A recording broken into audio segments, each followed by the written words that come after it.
الذين كفروا وماتوا وهم كفار أولئك عليهم لعنة الله والملائكة والناس أجمعين.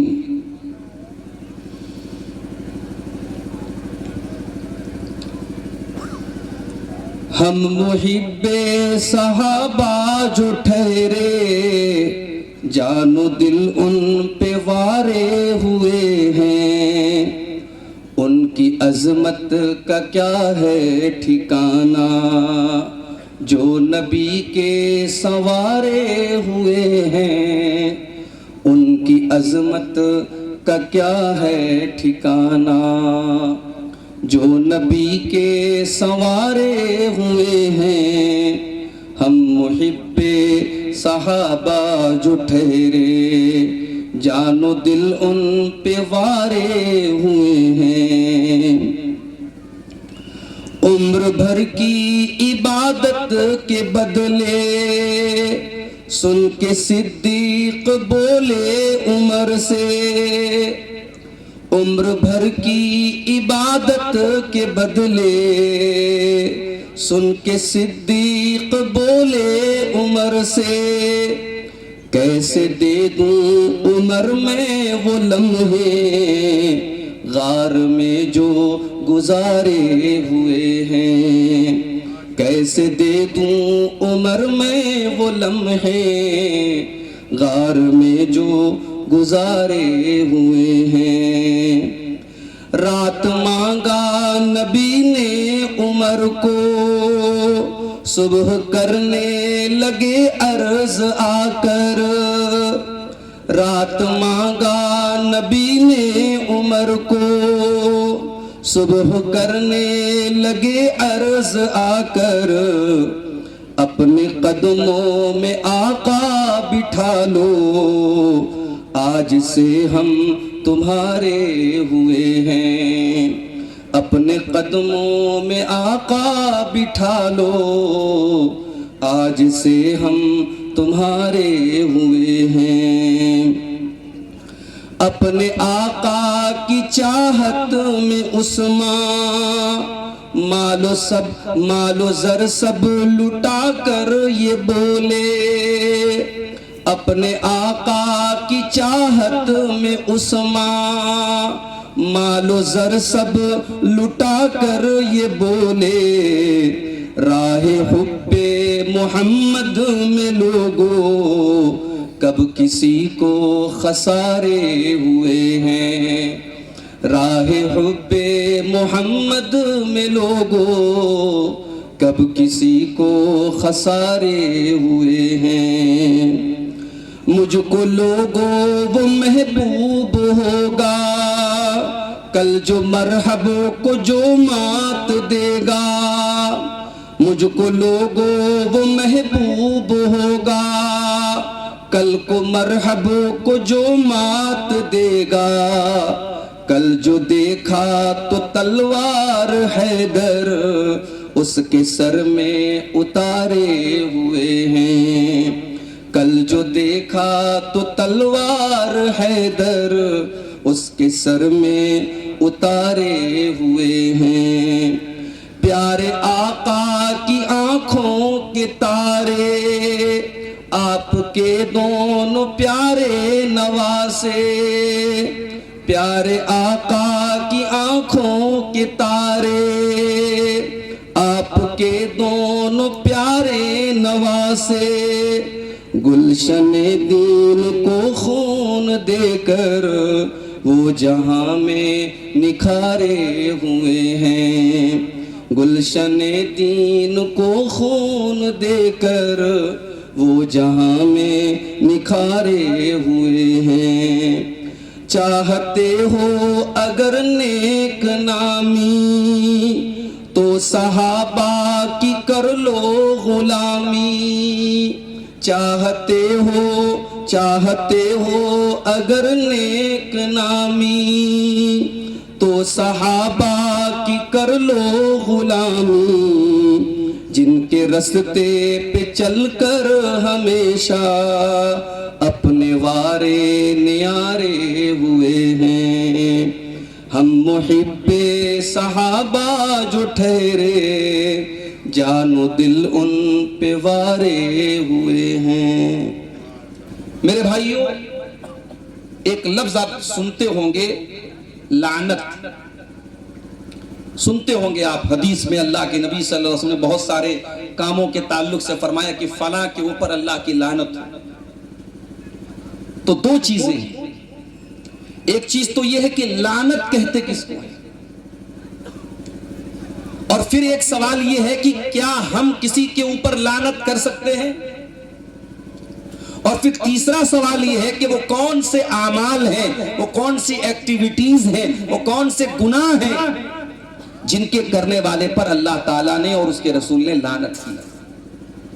یہی ہماری آج کی تقریر کا عنوان ہے کہ وہ کون سے اعمال ہیں جو لعنت کا حقدار بناتے ہیں۔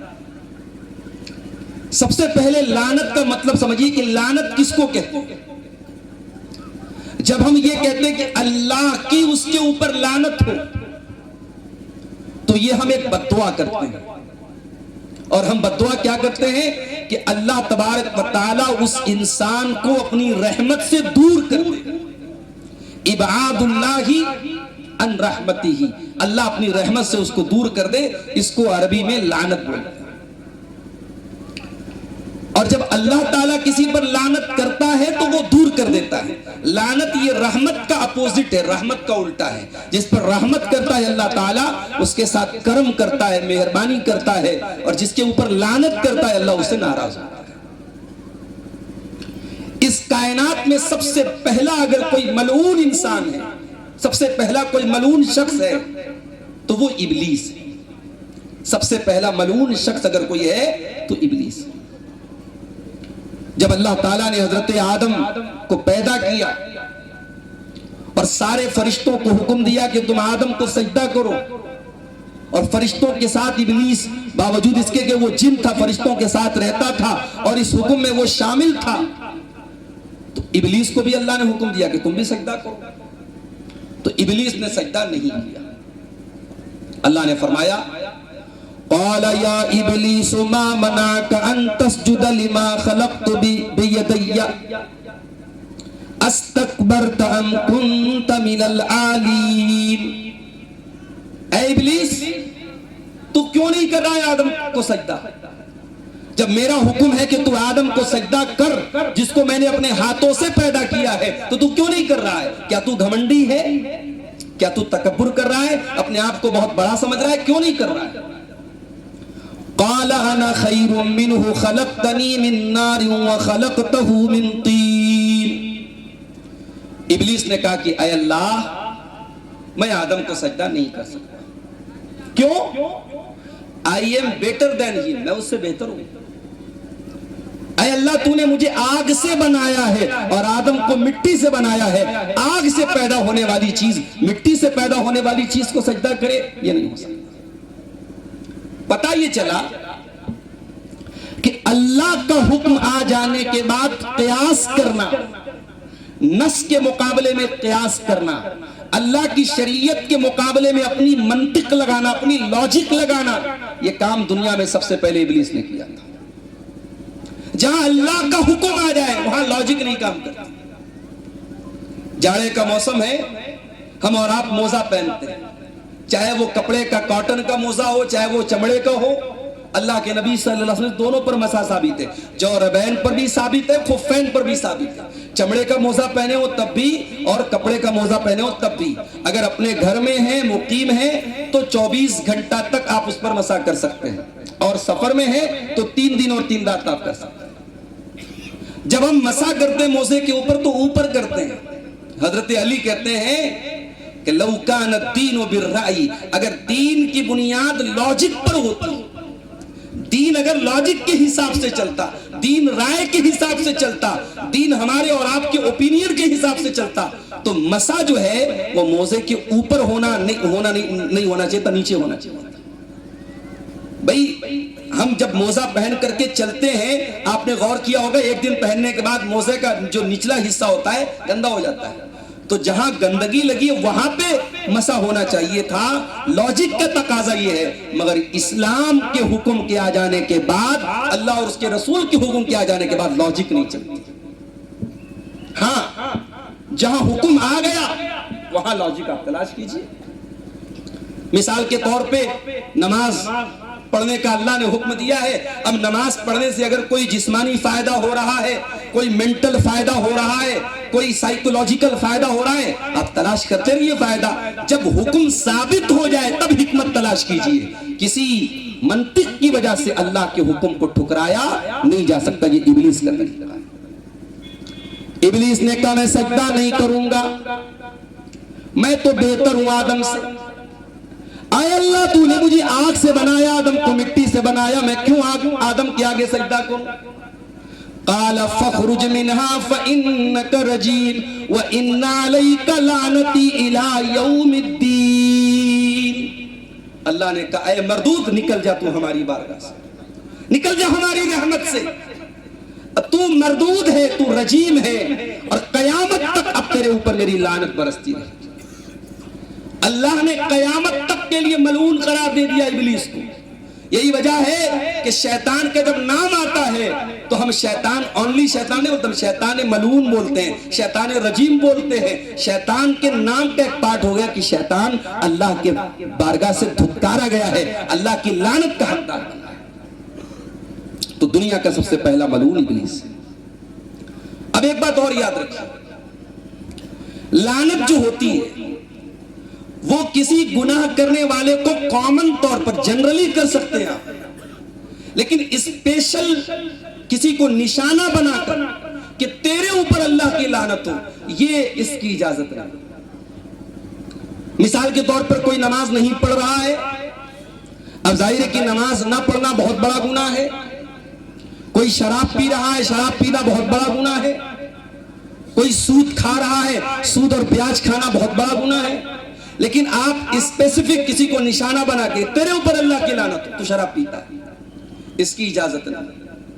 آپ جنرلی بول سکتے ہیں شراب پینے والوں پر اللہ کی لعنت ہو, جوا کھیلنے والوں پر اللہ کی لعنت ہو, سود کھانے والوں پر اللہ کی لعنت ہو, لیکن آپ کسی کو خاص نشانہ بنا کے اس پر لعنت کریں, اس کی اجازت اسلام نہیں دیتا ہے. اب آئیے ذرا ہم قرآن کو پلٹتے ہیں, قرآن کو کھولتے ہیں اور دیکھتے ہیں کہ قرآن میں اللہ تعالیٰ نے کن کن گناہوں کے کرنے والے پر اور اللہ کے پیارے نبی نے حدیثوں کے اندر کن کن اعمال پر لعنت فرمائی ہے. اسی پر آج انشاءاللہ ہماری گفتگو ہوگی کہ وہ کون سے اعمال ہیں جن کے کرنے والے پر اللہ تبارک و تعالیٰ نے یا اس کے رسول نے لعنت کی ہے. میرے بھائیوں, سب سے پہلی چیز جو ہمیں اور آپ کو لعنت کا حقدار بناتی ہے وہ ہے اللہ کے ساتھ کفر کرنا, اللہ کا انکار کرنا. جن چیزوں پر ایمان لانا واجب ہے ان میں سے کسی چیز کا انکار کرنا.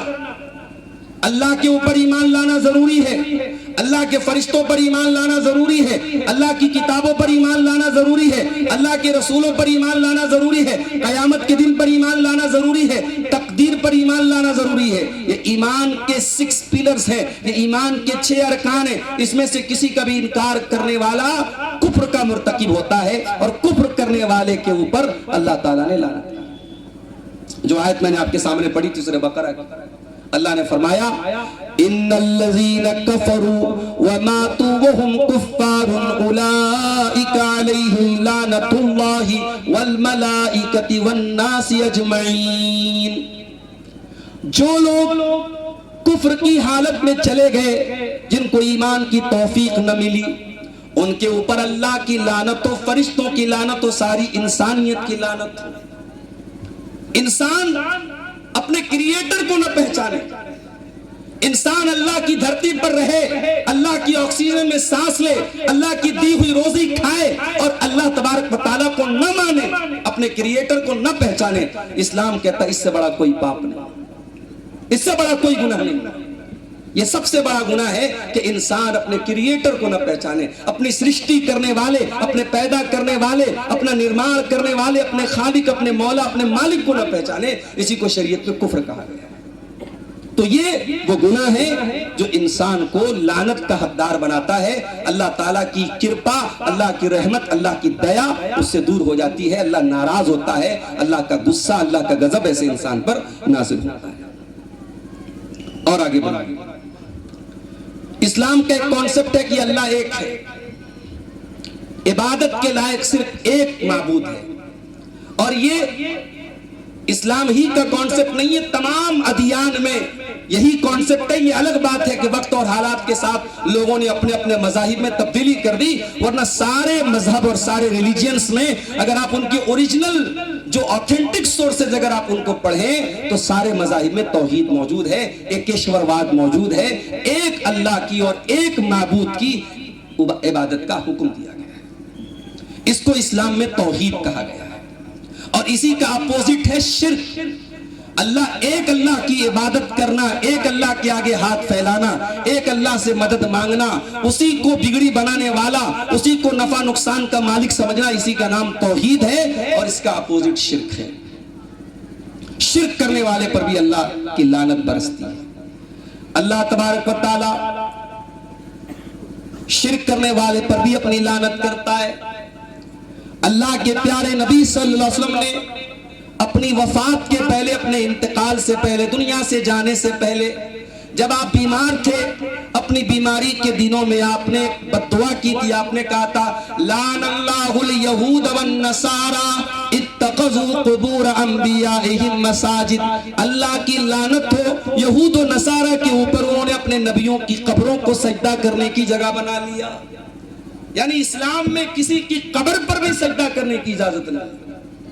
اسی لیے آپ دیکھیے کہ جنازے کی جب نماز ہم پڑھتے ہیں، ساری نمازوں میں رکوع ہوتا ہے، ساری نمازوں میں سجدہ ہوتا ہے، مگر جنازے کی نماز میں چونکہ سامنے مردے کی لاش رکھی ہے، جنازے کی نماز میں رکوع اور سجدہ نہیں رکھا گیا، تاکہ کہیں یہ میسج نہ چلا جائے کہ اسلام میں مردے کے آگے سجدہ کرنے کا حکم دیا گیا ہے. تو قبر کے آگے بھی سجدہ کرنا یہ شرک ہے، اور اس کے کرنے والے پر اللہ تبارک و تعالیٰ کی لعنت برستی ہے. اللہ کے نبی کی اس بد دعا سے یہ ثابت ہوتا ہے.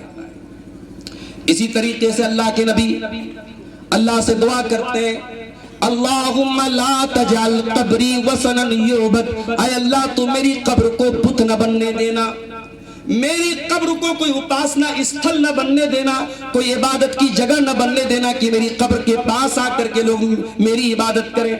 آپ نے فرمایا لعن اللہ قوما اتخذوا قبور انبیائہم مساجد. اللہ کی لعنت ان لوگوں کے اوپر جنہوں نے اپنے نبیوں کی قبروں کو مسجد بنا لیا. اسلام میں کسی قبر کے اوپر مسجد بنانے کا کانسیپٹ نہیں ہے. نہ تو قبر کے اوپر مسجد بنائیں گے، نہ مسجد میں قبر بنائیں گے. یہ دونوں طریقے غلط ہیں، اسلام کے خلاف ہیں. اور آگے بڑھیے. لعنت کا حقدار بنانے والا ایک کام اور ہے، کسی کی زمین اور جائیداد کو ہڑپ لینا، کسی کی زمین کی باؤنڈری کو بدل کر کے اس کی زمین میں اپنا نام درج کرا لینا، زمین کی حدوں کو تبدیل کر لینا، یہ بھی بہت بڑا گناہ ہے. حضرت علی کہتے ہیں اللہ کے پیارے نبی صلی اللہ علیہ وسلم نے فرمایا لعن اللہ من لعن والدہ. اللہ کی لعنت اس انسان کے اوپر جو اپنے باپ کے اوپر لعنت کرے. بھئی باپ کا بہت اونچا مقام ہے، باپ کو آپ لعنت نہیں کر سکتے. ٹھیک ہے باپ سے مت بھید ہو سکتا ہے، باپ کی کوئی بات غلط ہو سکتی ہے، باپ پر لعنت کرے اس کی اجازت نہیں. اور باپ کے اوپر لعنت کرنا جس طریقے سے حرام ہے، اسی طریقے سے کسی کے ساتھ آپ گالی گلوچ کریں اور وہ جواب میں آپ کے ماں باپ کو برا بھلا کہے، اس کی بھی اسلام میں اجازت نہیں. یعنی انڈائریکٹلی آپ اپنے ماں باپ کو گالی دلوا رہے، اپنے ماں باپ پر لعنت کروا رہے، اس کی بھی اسلام میں اجازت. لعن اللہ من لعن والدہ. اللہ کی لعنت اس انسان کے اوپر جو اپنے باپ کے اوپر لعنت کرے. ولعن اللہ من ذبح لغیر اللہ.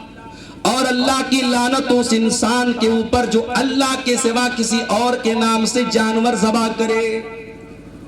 جس طریقے سے دعا عبادت ہے، نماز عبادت ہے، سجدہ عبادت ہے، اسی طریقے سے اسلام میں جانور کو ذبح کرنا، جانور کی قربانی کرنا، یہ بھی عبادت ہے. اور جانور کی قربانی اللہ کے نام سے ہو سکتی ہے، کسی پیر کے نام سے، کسی نبی کے نام سے، کسی ولی کے نام سے، کسی بزرگ کے نام سے جانور ذبح کرنا حرام ہے، اور ایسا کرنے والے پر اللہ کی لعنت. اس کے بعد آپ نے فرمایا وَلَعَنَ اللَّهُ مَنْ آوَى مُحْدِثًا، اور اللہ کی لعنت تو اس انسان کے اوپر جو کسی بدعتی کو پناہ دے، کسی دین کے اندر نیا کام نکالنے والے کو پناہ دے، اس کا سپورٹ کرے. بدعت کرنا بہت بڑا گناہ ہے، اور بدعتی کو سپورٹ کرنا اس سے بڑا گناہ ہے. بھئی ظاہر سی بات ہے، جو انسان بدعت کر رہا ہے، جو دین کے اندر نیا کام نکال رہا ہے، وہ اللہ کے رسول کے دین کا تہیہ پانچا کر رہا ہے، وہ اسلام کے چہرے کو بگاڑ رہا ہے، وہ اسلام میں ایسے کاموں کو کر رہا ہے جن کاموں کی اجازت اللہ اور اس کے رسول نے نہیں دی تھی. ایسے انسان کو پناہ دینا، ایسے انسان کو سپورٹ کرنا، یہ بھی بہت بڑا گناہ ہے. اور چوتھا کام آپ نے فرمایا وَلَعَنَ اللَّهُ مَنْ غَيَّرَ مَنَارَ الْأَرْضِ، اور اللہ کی لعنت تو اس انسان کے اوپر جو زمین کے نشانات کو بدل دے. آج افسوس کے ساتھ کہنا پڑتا ہے، عدالتوں میں، کچہریوں میں بڑی تعداد میں مسلمان کا کیس ہے. ایک مسلمان اپنے مسلمان بھائی کے اوپر، ایک مسلمان اپنے مسلمان پڑوسی کے اوپر زمین و جائیداد کے معاملے میں کیس کر رہا ہے. میرے بھائیوں، یہ زمین، یہ جائیداد سب یہی رہ جائے گی، سب ٹھاٹ پڑا رہ جائے گا جب لاد چلے گا بنجارا. نہ یہ زمین ساتھ میں جائے گی، نہ یہ جائیداد ساتھ میں جائے گی، نہ روپیہ پیسہ ساتھ میں جائے گا. ذرا سی زمین و جائیداد کے لیے جو تمہارے کام بھی نہیں آنے والی ہے. بھئی زیادہ سے زیادہ یہ ہوگا آپ کے مرنے کے بعد آپ کی اولاد اس مکان میں رہے گی. اپنی اولاد کے سکھ کے لیے آپ اپنی آخرت برباد کریں. یہ کون سا منافع کا سودا ہے میرے بھائی؟ یہ بہت بڑے گھاٹے کا سودا ہے. خبردار، کسی کی 1 انچ زمین پر بھی ناجائز قبضہ کرنے سے پہلے انسان 1000 بار سوچے اللہ کو کیا جواب دے گا. دنیا میں ہم کسی دوسرے کنٹری میں جاتے ہیں، انڈیا والے جب حج کرنے جاتے ہیں، وہاں انڈین کرنسی INR نہیں چلتا، وہاں سعودی کا ریال چلتا ہے. اگر آپ دبئی چلے جائیں، وہاں یونائٹڈ عرب امارات کا جو درہم ہوتا ہے وہ چلتا ہے. ہر دیش کی اپنی ایک کنٹری ہے. آخرت کی کنٹری بھی ہوگی، آخرت کی بھی ایک کرنسی ہوگی میرے بھائی.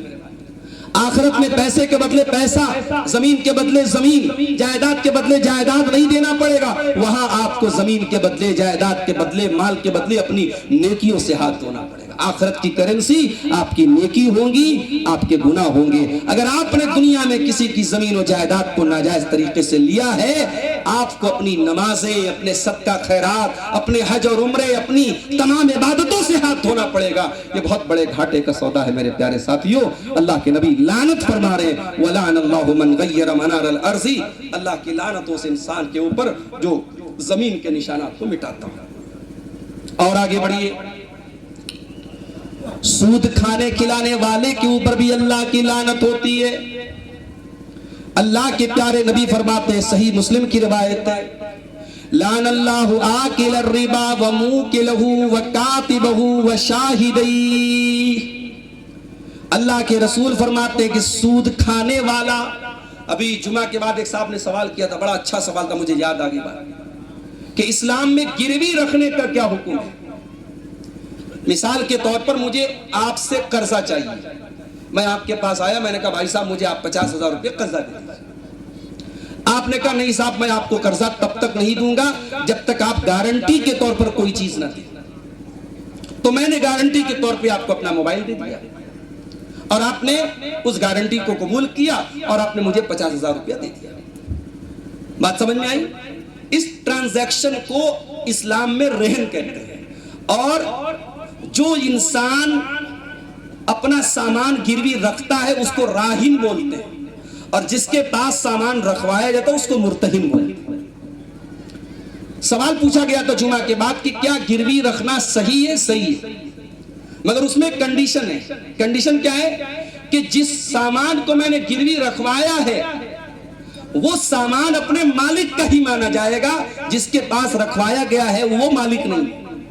اگر میں نے آپ سے 50,000 روپے قرضہ لیا ہے اور آپ کو اپنا موبائل دیا ہے تو موبائل پر قبضہ تو اس وقت آپ کا ہے، مگر موبائل کا مالک میں. یہ پہلی بات یاد رکھیے. رہن میں جو سامان دی جائے گی گروی میں، وہ جس کا سامان ہے مالک وہی ہے، اور جس کے پاس رکھی گئی ہے وہ اس سے کوئی بینیفٹ نہیں اٹھا سکتا۔ اگر میں نے آپ کو اپنا کھیت دیا گروی کے طور پہ اور آپ میرے کھیت کی پیداوار سے فائدہ اٹھا رہے، حرام ہے۔ میں نے بکری دیا آپ کو گروی کے طور پہ، آپ بکری کا دودھ پی رہے، حرام ہے۔ آپ گروی رکھی گئی چیز سے بینیفٹ نہیں اٹھا سکتے۔ اب کوئی پوچھے کہ بھائی اس میں کیا حرج کی بات ہے؟ میں نے سامنے والے کو پیسہ دیا، اس نے مجھے زمین دی، اس نے مجھے کھیت دیا، اس نے مجھے بکری دی، میں بکری کا دودھ پی رہا ہوں، اس کا کیا نقصان ہو رہا ہے؟ بھائی میں نے پیسہ بھی تو دیا ہے۔ کامن سینس کے حساب سے کوئی کہہ سکتا ہے کہ بھائی اس میں کیا حرج کی بات ہے؟ حرج یہ ہے کہ اگر اس کی چھوٹ دے دی جائے تو لوگ کیا کریں گے؟ لوگ فری میں قرضہ نہیں دیں گے، لوگ کہیں گے نہیں بھائی ہم قرضہ تب دیں گے جب آپ ہم کو موبائل دیں گے، جب آپ ہم کو زمین دیں گے۔ اور اسلام یہ کہتا ہے کہ قرضہ فری آف کاسٹ ہونا چاہیے۔ قرضہ یہ کوئی کاروبار نہیں ہے۔ جب آپ کسی کو قرضہ دیتے ہیں، اسلام کہتا ہے کہ قرضہ یہ مرسی ہے، یہ رحمت ہے، یہ احسان ہے۔ قرضہ دینا، یہ کوئی اگر پروفٹ کمانے کے لیے قرضہ دے رہا ہے تو اسلام کا اصول کیا ہے کہ جس قرض کے اوپر منافع حاصل کیا جائے وہ قرضہ، وہ سود ہے، وہ بیاج ہے۔ امام ابو حنیفہ رحمۃ اللہ علیہ، اللہ کی رحمتیں نازل ہوں، بہت بڑے امام گزرے ہیں اس امت کے۔ امام ابو حنیفہ رحمۃ اللہ علیہ نے ایک آدمی کو قرضہ دیا، یہ صحیح واقعہ ہے، ان کی سیرت میں سیرت نگاروں نے لکھا اس واقعے کو۔ امام ابو حنیفہ نے قرضہ دیا اور پھر قرضہ جس کو دیا تھا اس سے وصولنے کے لیے، لینے کے لیے اس کے گھر گئے۔ گرمی کا موسم تھا، امام صاحب دروازے پر کھڑے تھے، دھوپ نکلی ہوئی تھی۔ آدمی نے دروازہ کھولا، امام صاحب نے کہا بھائی میں قرضہ واپس لینے آیا ہوں، جو پیسہ میں نے آپ کو دیا تھا واپس لینا ہے۔ اس نے کہا امام صاحب بڑی دھوپ نکلی ہے، میرے مکان کے اندر کھجور کا پیڑ ہے، آئیے آرام سے کھجور کے پیڑ کے نیچے بیٹھیے، ٹھنڈا پانی پی لیجئے، کھجور کھا لیجئے، پیسہ میں دے دیتا ہوں۔ امام صاحب نے بڑی پیاری بات کہی، کہا میرے بھائی میں اس وقت تجھ سے قرضہ لینے آیا ہوں، اور شریعت کا اصول یہ ہے کہ جس کو قرضہ دیا جائے اس سے قرضے پر کوئی پروفٹ، کوئی منافع نہ کمایا جائے۔ مجھے ڈر ہے اگر اس وقت جب میں تیرے گھر پیسہ لینے آیا ہوں، قرضہ لینے آیا ہوں، اگر میں تیرے مکان میں اگر کھجور کے پیڑ کے نیچے بیٹھ گیا اور ٹھنڈی چھاؤں کا فائدہ میں نے اٹھا لیا اور تیرے گھر کا ٹھنڈا پانی پی لیا، تو مجھے ڈر ہے کہیں یہ بھی بیاج میں شامل نہ ہو جائے۔ اللہ، یہ احتیاط تھی ہمارے اکابر کی، یہ احتیاط تھی ہمارے ائمہ کی، یہ احتیاط تھی سنت کے بہترین لوگوں کی۔ اور آج کے مسلمان کا طریقہ کیا ہے کہ بس مال آنا چاہیے۔ میرے بھائیوں، آج مسلمان بیاج خوری میں اس حد تک بڑھ چکا ہے، اپنے ہی مجبور مسلمان بھائی کی مدد کرنے کے بجائے اس کی مجبوری کا فائدہ اٹھاتا ہے اور سوچتا ہے کہ صاحب میرے پاس پیسہ ہے، میں ایسے قرضہ کیوں دوں، اس قرضے پر وہ پروفٹ کماتا ہے۔ یاد رکھو میرے بھائیوں، اسلام میں بیاج کھانا، سود کھانا، انٹرسٹ کھانا یہ حرام ہے، اور اتنا بڑا گناہ ہے اپنی سگی ماں کے ساتھ زنا کرنے کے برابر۔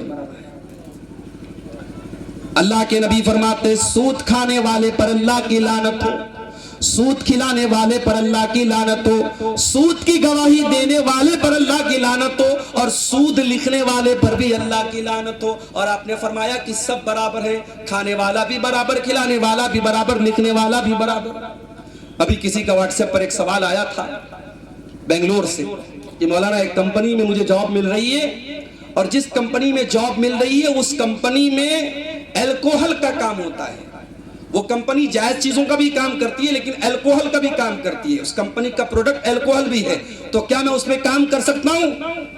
تو میں نے یہی جواب دیا تھا کہ اسلام میں جو چیز حرام ہے اس کی تجارت بھی حرام ہے۔ اگر الکوہل حرام ہے، شراب حرام ہے، تو آپ شراب کا بزنس کریں، اس کی اسلام میں اجازت نہیں ہے۔ اور جب شراب کا بزنس نہیں کر سکتے تو شراب کا بزنس کرنے والے کیا جاب کرنا بھی آپ کے لیے جائز نہیں ہے۔ اسلام کا بہت سیدھا سا اصول کیا ہے کہ برائی کے کام میں کسی کا سپورٹ نہیں کیا جائے گا، غلط کام میں کسی کا سپورٹ نہیں کیا جائے گا۔ وَلَا تَعَاوَنُوا عَلَى الْإِثْمِ وَالْعُدْوَانِ، برائی اور گناہ کے کام میں، پاپ کے کام میں کسی کی بھاگیداری نہ کی جائے، کسی کا ساتھ نہ دیا جائے۔ میرے بھائیوں، آج بہت سارے مسلمان سود اور بیاج کے معاملے میں اس دلدل میں پھنسے ہوئے ہیں. اللہ ہم سب کی حفاظت فرمائے. سود کھانے والے پر اور کھلانے والے پر اللہ کے پیارے نبی نے لعنت کی ہے. اور آگے بڑھائیں. آج کل ایک نیا سسٹم چلا ہے ٹیٹو بنوانا. اب بعض لوگ تو صاحب ٹیٹو جو بنواتے ہیں کسی کے ساتھ تعلق ہے, لگاؤ ہے, محبت ہے, ریلیشن شپ ہے, اس کے نام کا ٹیٹو بنواتے ہیں. اور بعض لوگ تو سنا کہ کئی ناموں کا ٹیٹو بنوا لیتے ہیں. بعض شوہر اپنی بیویوں کے نام کا ٹیٹو بنواتے ہیں, بیویاں شوہر کے نام کا ٹیٹو بنواتی ہیں. یہ جو ٹیٹو بنوایا جاتا ہے یا جس کو حدیث میں وشم کہا گیا, گدنا گودنا یا گدنا گدوانا, یہ کام بھی بہت بڑا گناہ ہے اور اس کے کرنے والے پر بھی اللہ کے نبی نے لعنت کی. آئیے حدیث پڑھتا ہوں. بخاری شریف کی روایت ہے, عبداللہ بن مسعود رضی اللہ تعالیٰ عنہ کہتے ہیں لعن اللہ الواشمات والمتوشمات والمتنمسات والمتفلجات للحسن المغیرات خلق اللہ. عبداللہ بن مسعود کہتے ہیں کہ اللہ کی لعنت ہو ایسی عورتوں پر جو گدنا گودتی ہیں, گدنا گدواتی ہیں, ٹیٹو بناتی ہے, ٹیٹو بنواتی ہیں. ایسی عورتوں پر اللہ کی لعنت ہو جو اپنے آئی برو کو نوچتی ہیں, اپنے آئی برو کو چھاٹتی ہیں.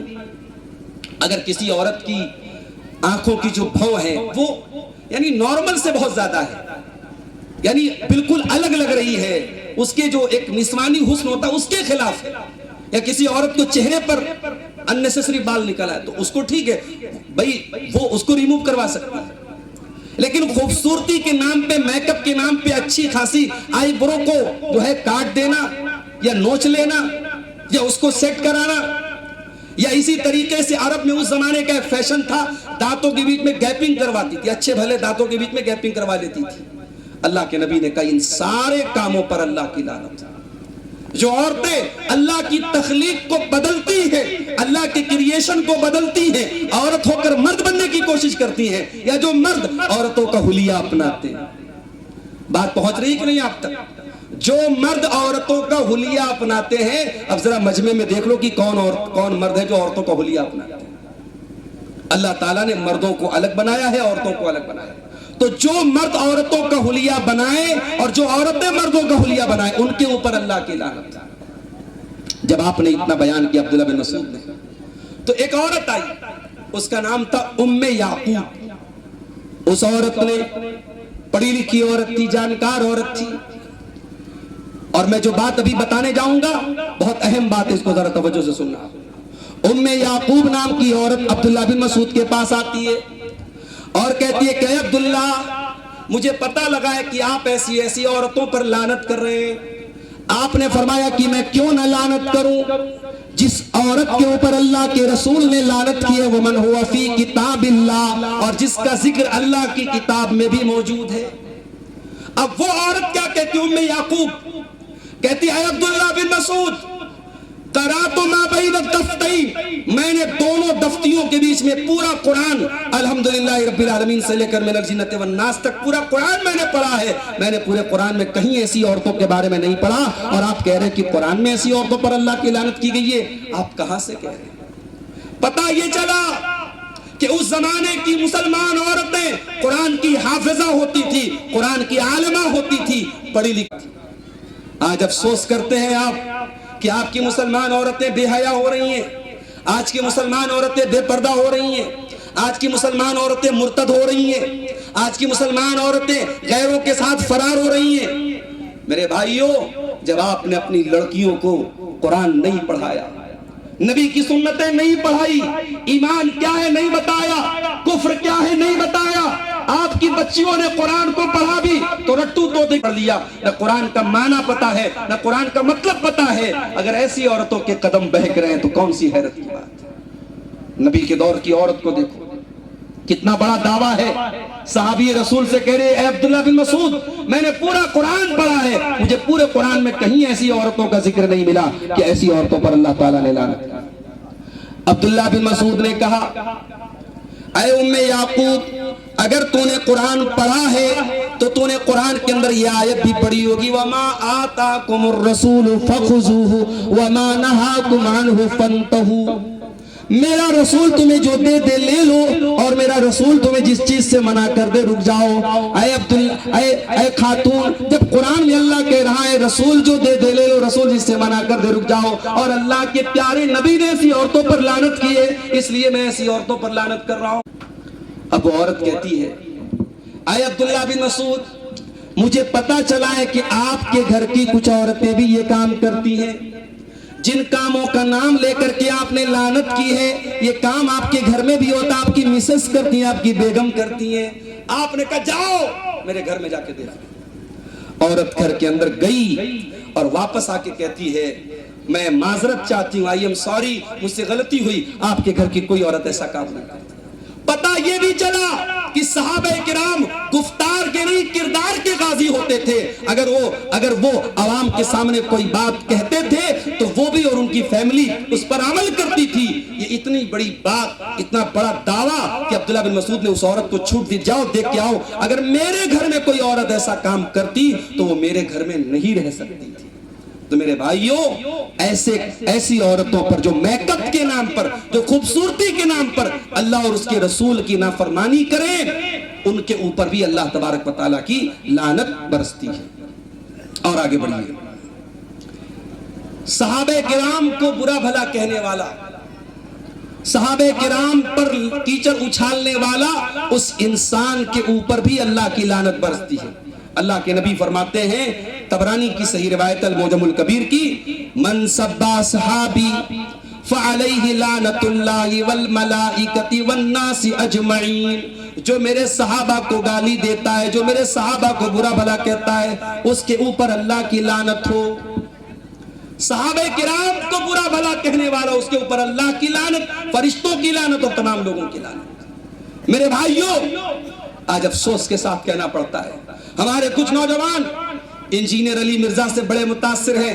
صاحب وہ تو بڑے کانفیڈنس سے بات کرتا ہے، وہ تو دلیلیں دے کے بات کرتا ہے، وہ حوالے دے کے بات کرتا ہے، حدیثوں کا نمبر دے کر بات کرتا ہے، اور ہمارے باقی اہل حدیث علماء تو یہ ہم کو باباؤں کا جو ہے ہمیں پیروکار بنا رہے ہیں، اور وہ تو علمی باتیں کرتا ہے۔ ارے نادان، تو کیسا اہل حدیث ہے؟ تو کیسا قرآن و سنت پر چلنے والا ہے؟ تو کیسا سلفی اور کیسا منہج سلف پر چلنے والا ہے؟ تیرے مسلک اور تیرے منہج کی بنیاد ہے نبی کی محبت، نبی کے صحابہ کی محبت، نبی کے اہل بیت کی محبت۔ جو انسان تجھے صحابہ کرام سے بدگمان کرے، جس انسان کو سننے کے بعد تیرے منہ سے حضرت معاویہ کے بارے میں یا کسی صحابی کے بارے میں بدتمیزی کے الفاظ نکلتے ہوں، یہ صاف پہچان ہے اس انسان کے گمراہ ہونے کی، یہ صاف پہچان ہے اس انسان کے غلط ہونے کی۔ یہ امت 1400 سال سے جس منہج پہ چلی آ رہی ہے، جو منہج محدثین کا تھا، جو منہج صحابہ کا تھا، جو منہج تابعین کا تھا، وہ یہی تھا کہ ہم صحابہ کرام کے درمیان ہونے والے جھگڑوں میں نہیں پڑتے۔ ٹھیک ہے، صحابہ انسان تھے، ان کے درمیان اختلافات ہوئے، جھگڑے ہوئے، ارے ہم ہیں کون، ہماری اوقات کیا ہے کہ ہم صحابہ کے جھگڑوں کا تصفیہ کریں اور ہم طے کریں کون صحیح تھا کون غلط تھا۔ ہمارا عقیدہ بڑا کلیئر ہے میرے بھائی، صحابہ نبی کے چہیتے تھے، اور ہمیں نبی سے بھی محبت ہے اور نبی کے چہیتوں سے بھی محبت ہے۔ اور جو یہ کہتا ہے نہیں صاحب، اگر آپ کو اہل بیت سے محبت ہے تو آپ کو حضرت معاویہ کو برا بھلا کہنا پڑے گا، آپ کو صحابہ کو برا بھلا کہنا پڑے گا، تو یہی تو رافضیت ہے، یہی تو رافضیوں کا مسلک ہے۔ ان کے یہاں جب تک آپ صحابہ کو برا بھلا نہیں کہیں گے تب تک آپ اہل بیت سے محبت کے دعوے میں سچے نہیں ہو سکتے۔ تو ہمارا عقیدہ یاد رکھو میرے بھائیوں، صحابہ بھی ہمارے ہیں، اہل بیت بھی ہمارے ہیں، ہم صحابہ سے بھی محبت کرتے ہیں، اہل بیت سے بھی محبت کرتے ہیں۔ کسی صحابی کو برا بھلا کہنے کا ادھیکار ہمیں اور آپ کو نہیں ہے، اور جو صحابہ کو برا بھلا کہنے پر آپ کو ابھارے، وہ اسکالر، وہ عالم، وہ خطیب، وہ مقرر، وہ لعنت کا حقدار ہے۔ اللہ کے نبی فرماتے ہیں من سبا صحابی، جو میرے صحابہ کو برا بھلا کہے اس کے اوپر اللہ کی لعنت ہو، فرشتوں کی لعنت ہو اور تمام لوگوں کی لعنت ہو۔ اب چونکہ 10 منٹ کا وقت اور رہ گیا ہے، 2-4 چیزیں اور بیان کر کے ہم بات اپنی ختم کریں۔ شراب پینے والا بھی اللہ تبارک و تعالیٰ کی نظر میں لعنتی ہے۔ اللہ کے نبی فرماتے ہیں شراب کے سلسلے میں 10 لوگوں پر اللہ کی لعنت، آسی رہا و موتسی رہا، شراب کے لیے اگر انگور کا یا کسی پھل کا رس نچوڑا جا رہا ہے تو رس نچوڑنے والے پر اللہ کی لعنت ہو، جس کے لیے نچوڑا جا رہا ہے اس کے اوپر اللہ کی لعنت ہو، وَالسَّاقِيَهَا شراب پلانے والے پر اللہ کی لعنت ہو، وَحَامِلَهَا اور شراب کا برتن لادنے والے پر اللہ کی لعنت ہو، وَالْمَحْمُولَةَ إِلَيْهِ اور جس کے پاس لاد کے لے کے جایا جا رہا ہے اس کے اوپر اللہ کی لعنت ہو، شراب بیچنے والے پر اللہ کی لعنت، شراب خریدنے والے پر اللہ کی لعنت۔ شراب کے سلسلے میں 10 لوگوں پر اللہ کے نبی نے لعنت کی۔ اور آج اگر کوئی ہم سے یہ کہتا ہے کہ مولانا سیونی اور آس پاس کے علاقوں میں بڑی تیزی میں نشے کا رجحان بڑھ رہا ہے تو یہ دکھد بات ہے میرے بھائیو، یہ تکلیف کی بات ہے۔ اور آج حالات یہ ہیں، ابھی ممبئی پچھلے ہفتے میرا پروگرام تھا، مالونی بہت بڑا وہاں مسلمانوں کا یہ اکثریت کا علاقہ ہے، مالونی سے جب میں گزرا ہمارے کچھ نوجوان ہم کو ریسیو کرنے گئے تھے، انہوں نے کہا کہ مولانا دنیا کا کوئی نشہ ایسا نہیں ہے جو مالونی کے اس علاقے میں نہ استعمال ہوتا۔ آج حالات یہ ہیں کہ ہمارا نوجوان نشے کے اندر بھی جدت پیدا کر رہا ہے۔ سائیکل اور بائک کا جو پنچر بناتے ہیں اس پنچر میں جو سولیشن استعمال ہوتا ہے، جو جس کے ذریعے چپکایا جاتا ہے ٹائر کو، اس سولیشن تک کو نشہ خور لوگ نشہ کے طور پہ استعمال کر رہے ہیں۔ زنڈو بام جو سردی زکام میں بدن پہ لگانے والی ایک دوا ہے، ایک بام ہے، اس بام کو بن کے اوپر اور پاوروٹی کے اوپر اور بریڈ کے اوپر لگا کے کھا جاتے ہیں۔ یہ نشہ خور، نشے کی الگ الگ شکلیں۔ اور ابھی آپ کسی سیونی کے ایک بھائی نے مجھ کو بتایا کہ کینسر ہاسپیٹل میں جب وہ جاتے ہیں معائنہ کرنے، بڑی تعداد میں مسلمان بھی وہاں موجود ملتے ہیں، اور جب پوچھو کہ یہ کینسر کی بیماری کیوں آئی، سگریٹ کے عادی ہے، بیڑی کی عادی ہے، گٹکے کی عادی ہے۔ اے مسلمان، تیرا تو کام ہونا چاہیے تھا نشے کا ویروਧ کرنا، تو دنیا سے نشے کو ختم کرنے آیا تھا۔ تیرے نبی کی ایک دعوت پر اور ایک آواز پر مدینہ میں شراب کے برتن توڑ دیے گئے اور مدینہ کی گلیوں میں پانی کی طرح شراب بہا دی گئی، اور تو شراب پیتا ہے، تو نشہ کرتا ہے۔ میرے عزیزو، مسلمان کو تو اللہ کی توحید اور اللہ کی رضا کے لیے جینا اور مرنا ہے، اس نشے سے بڑا کوئی نشہ نہیں ہو سکتا۔ یہ جنون ہو جائے آپ کا، یہ پیشن ہو جائے آپ کا، میری زندگی کا مقصد تیرے دین کی سرفرازی، میں اسی لیے مسلمان، میں اسی لیے نمازی۔ ارے جس کے دل میں یہ نشہ آ جائے کہ مجھے اللہ کو راضی کرنا ہے، وہ راتوں میں اپنا بستر چھوڑ کے تہجد کی نماز پڑھتا ہے میرے بھائی۔ جس کے دل میں جہنم سے ڈرنا اور جنت کے حصول کا نشہ پیدا ہو جائے، وہ راتوں کو تنہائیوں میں بیٹھ کر اللہ کے سامنے گر گڑاتا ہے کہ اے اللہ ربنا اصرف عنا عذاب جہنم، اے اللہ ہمیں جہنم کے عذاب سے بچا لے، ان عذابھا کان غراما، جہنم کا عذاب بڑا دردناک۔ تو میرے عزیزو، میں نے بعض بزرگوں کو دیکھا یہاں پہ کہ صاحب وہ کونے میں بیٹھ کے بیڑی پی رہے ہیں، عمر 70 سال ہو گئی، عمر 60 سال ہو گئی، ہم کہہ سکتے ہیں کہ قبر میں پیر لٹکائے ہوئے ہیں، اب آخرت کے دن یعنی موت قریب ہے، دنیا کی زندگی ختم ہونے کی کگار پہ ہے، اس عمر میں بھی انسان اگر بیڑی کو نہیں چھوڑ رہا ہے، سگریٹ کو نہیں چھوڑ رہا ہے، نشے کو نہیں چھوڑ رہا ہے، کیا منہ دکھائیں گے میرے بھائیوں ہم اللہ؟ اپنے بزرگوں سے بڑے احترام کے ساتھ کہتا ہوں، میرے بزرگوں، آپ آئیڈیل بنتے ہیں سماج کے، آپ آئیڈیل ہیں سماج کے، آپ کی بزرگی کو شوبھا نہیں دیتا۔ جتنے بزرگ ہمارے بھائی یہاں بیٹھے ہیں، اگر وہ بیڑی، سگریٹ، تمباکو، گٹکھا کے کسی بھی طریقے کے نشے کی لعنت میں گرفتار ہیں، اس نشے کو میرے بھائیوں چھوڑ دیں اور آگے بڑھیے۔ شوہر کا حق ادا نہ کرنے والی عورت پر بھی اللہ کی لعنت برستی ہے۔ میں یہ بات اس لیے بیان کر رہا ہوں کہ ہمارے یہاں بعض عورتیں کیا ہے صاحب، ہر جلسے میں جا رہی ہیں، ہر پروگرام میں جا رہی ہیں، جمعہ پڑھا کے میں نکلتا ہوں، لوگ کہتے ہیں مولانا مردوں سے زیادہ عورتوں کی بھیڑ تھی، جلسے میں مردوں سے زیادہ عورتوں کی بھیڑ تھی۔ یعنی جلسے اور تقریروں کو سننے کا تو بہت شوق ہے، لیکن وہی عورت جب اپنے گھر میں جاتی ہے تو اپنے شوہر سے ڈھنگ سے بات تک نہیں کرتی۔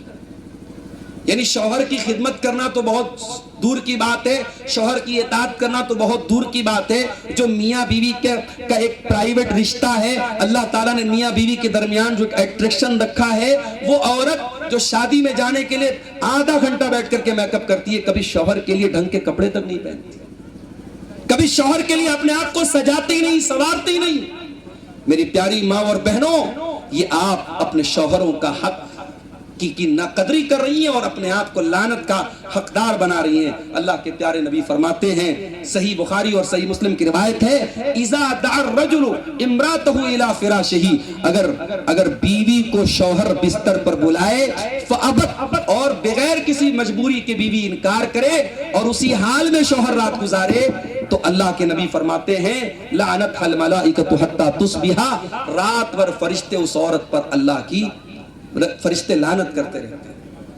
فرشتے جس عورت کے اوپر لعنت کریں، سوچو اس عورت کی بدنصیبی کا کیا کہنا ہے۔ اس لیے میری ماں اور بہنوں، اپنے شوہر کی خدمت اور اطاعت کیجئے، شوہر کے جو حقوق ہیں اس میں آپ حق تلفی مت کیجئے۔ اسی طریقے سے ایک بہت بڑی برائی سماج میں عام ہو رہی ہے، قوم لوط کا عمل۔ مردوں کے اندر، نوجوان لڑکوں کے اندر، خاص طور سے جب سے انٹرنیٹ کا بہت زیادہ استعمال ہونے لگا اور گندی موویز نوجوانوں میں دیکھنے کا رجحان بڑھا، یہ برائی بھی سماج میں بڑی تیزی سے پھیل رہی ہے۔ قوم لوط کا عمل، مرد کا مرد کے ساتھ ریلیشن شپ قائم کرنا، یہ گندا اور خبیث کام جو اس دنیا میں سب سے پہلے لوط علیہ السلام کی قوم نے کیا تھا۔ یاد رکھو میرے بھائیو، یہ عمل چاہے دنیا کی عدالتیں اس کو ویلڈ قرار دے دیں، دنیا کے قانون کی نظر میں یہ ویلڈ ہو جائے، لیکن اللہ کے دین میں یہ کبھی ویلڈ نہیں ہے۔ اللہ کے دین میں یہ بہت ہی خبیث اور بہت ہی گندا کام ہے۔ اللہ کے پیارے نبی فرماتے ہیں کہ لعن اللہ من عمل قول قوم لوط، کہ جو قوم لوط کا عمل کرتا ہے اس انسان کے اوپر اللہ کی لعنت ہو۔ آپ نے 3 مرتبہ فرمایا کہ جو قوم لوط والا عمل کرتا ہے اس کے اوپر اللہ کی لعنت ہو۔ اور بلکہ اسلامی قانون میں تو اس کی یہ جو سزا ہے، سزائے موت کا پراودھان ہے کہ اگر کوئی قوم لوط کا عمل کرتا ہے تو فاعل اور مفعول کو سزائے موت دی جائے گی۔ اسلامی قانون جہاں پر ہوگا وہاں پہ یہ سزا اس کو دی جائے گی۔ اسی طریقے سے ایک آخری چیز بیان کر کے بات ختم کرتا ہوں، حلالہ کرنا کروانا۔ بیوی کو شوہر نے طلاق دے دی، اب وہ شریعت یہ کہتی ہے کہ اگر بیوی کو شوہر نے تیسری طلاق دے دی تو تیسری طلاق کے بعد اب دونوں میاں بیوی ساتھ میں نہیں رہ سکتے، اب ان کے درمیان واپس دوبارہ نکاح نہیں ہو سکتا، نکاح کی کوئی کنڈیشن نہیں ہے۔ ہاں اگر وہ عورت کہیں اور شادی کرے اور وہ شوہر کسی وجہ سے اپنی بیوی کو طلاق دے دے تو اب وہ دوبارہ پھر وہ عورت اپنے پہلے والے شوہر سے نکاح کر سکتی ہے۔ تو اسلام نے ایک آپشن بتایا تھا، لوگوں نے اس کو طریقہ بنا لیا اور حلالہ کرنے اور کروانے لگے۔ اللہ کے پیارے نبی فرماتے ہیں لعن اللہ المحلل والمحلل له، حلالہ کرنے والے اور حلالہ کروانے والے پر اللہ کی لعنت ہو۔ اور ایک حدیث میں اللہ کے نبی نے صحابہ سے کہا الا اخبرکم بالتیس المستعار، کیا میں تم کو کرائے کے سانڈ کے بارے میں نہ بتا دوں؟ صحابہ نے کہا ضرور بتائیے اللہ کے رسول۔ آپ نے فرمایا کہ حلالہ کرنے والا یہ کرائے کا سانڈ ہوتا ہے، اور آپ نے کہا کہ اللہ کی لعنت ہو حلالہ کرنے اور کروانے والے پر۔ تو میرے عزیزوں، یہ چند کام ہیں جن کے اوپر کتاب و سنت میں اللہ تعالیٰ نے اور اس کے رسول نے لعنت کی۔ اور اسی طریقے سے جو عورتیں قبروں کی بہت زیادہ زیارت کرتی ہیں، کبھی کبھار قبرستان چلی جائیں الگ بات ہے، جو عورتیں بار بار قبروں پر جاتی ہیں، اللہ کے نبی نے ان عورتوں پر بھی لعنت کی۔ آپ نے فرمایا لعن اللہ زوارات القبور، بہت زیادہ قبروں پر کی زیارت کرنے والی اور بہت زیادہ قبرستان جانے والی عورتوں پر اللہ کی لعنت ہو۔ اور ایسا اس لیے آپ نے فرمایا کیونکہ عورتیں یہ جو ہے جذباتی ہوتی ہیں، جب بار بار قبرستان جائیں گی اور قبروں پر جائیں گی تو وہاں بدعت اور خرافات کر سکتی ہے، اس لیے آپ نے قبروں پر ان کو بہت زیادہ جانے سے منع کیا ہے۔ میرے عزیزوں، میرے بزرگوں، یہ لعنت کے چند افعال میں نے کتاب و سنت کی روشنی میں آپ کے سامنے بیان کیا ہے۔ میں امید کرتا ہوں کہ ہم ان اعمال سے اپنے دامن کو بچانے کی کوشش کریں گے۔ اللہ سے ہم دعا کرتے ہیں رب العالمین ہمیں اپنی لعنت سے اللہ رب العالمین محفوظ رکھے اور اپنی رحمتوں کا ہمیں حقدار بنائے، اور جو لعنت کا سبب بننے والے اعمال میں نے آپ کے سامنے بیان کیے ہیں، اللہ تعالیٰ ان اعمال سے ہم سب کو بچنے کی توفیق عطا فرمائے۔